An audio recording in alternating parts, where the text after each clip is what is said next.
மது மற்றும் போதைப்பொருள் ஒழிப்பு மாநாடு முழுக்க முழுக்க மக்கள் கொடுத்த நிதியிலிருந்து நடத்தப்பெற்ற மாநாடு.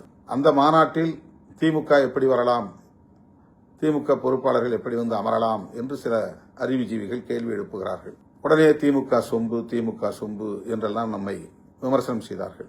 ஆதவ் அர்ஜுன் மீது நடவடிக்கை எடுக்காமல் இருக்கிறார் என்கிற போதும் திமுகவுக்கு பயப்படுகிறார் என்றார்கள். மது மற்றும் போதைப்பொருள் ஒழிப்பு மாநாடு என்பது அனைவருக்கும் பொதுவானது, எல்லா கட்சிக்கும் பொதுவானது.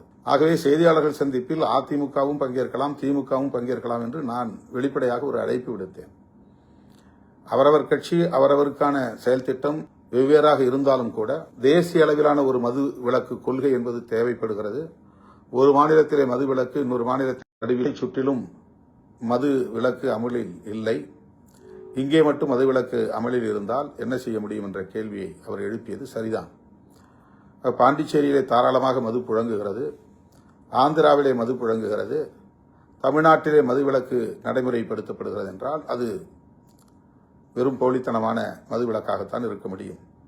எனவே மாநில அரசுக்கான அதிகாரமாக அது இருந்தாலும் கூட அதை இந்திய ஒன்றிய அரசு கையில் எடுத்து மதுவிலக்குக்கான ஒரு தேசிய கொள்கையை வரையறுக்க வேண்டும் என்று நாம் சொன்னோம்.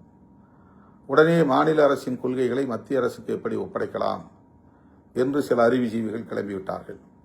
திருமாவளவன் மாநில உரிமை பேசக்கூடியவர், மாநில சுயாட்சி பேசக்கூடியவர், மதுவிலக்கு கொள்கை மாநில அரசிடம் இருக்கிற அந்த அதிகாரத்தை இந்திய ஒன்றிய அரசிடம் ஒப்படைக்க பார்க்கிறார் என்றெல்லாம் நமக்கு எதிரான அவதூறுகளை பரப்பினார்கள். ஆக அதிமுக அதிலே பங்கேற்கவில்லை, திமுகவை சார்ந்தவர்கள் இன்று பங்கேற்றார்கள். இதுவெல்லாம் நடந்த வரலாறு. அப்போது நம்மை திமுக சொம்பு என்றார்கள். ஆதவ் அர்ஜுன் மீது நடவடிக்கை எடுக்காததற்கு இதுதான் காரணம் என்றார்கள்.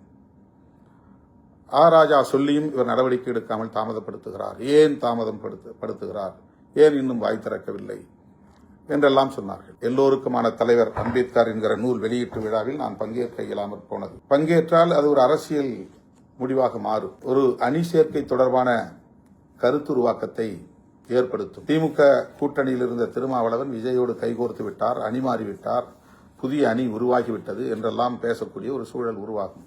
ஆகவே ஒரு மேஜர் டெசிஷன், மிக முக்கியமான முடிவு, அந்த முடிவை எடுப்பதிலே ஒரு தயக்கம் இருந்த காரணத்தினால் அந்த விழாவில் நாம் பங்கேற்கவில்லை. அதுதான். ஆனால் அதற்கும் வாய்க்கு வந்தபடி பலரும் பலவிதமான கருத்துக்களை பேசினார், அவதூறுகளை பரப்பினார்.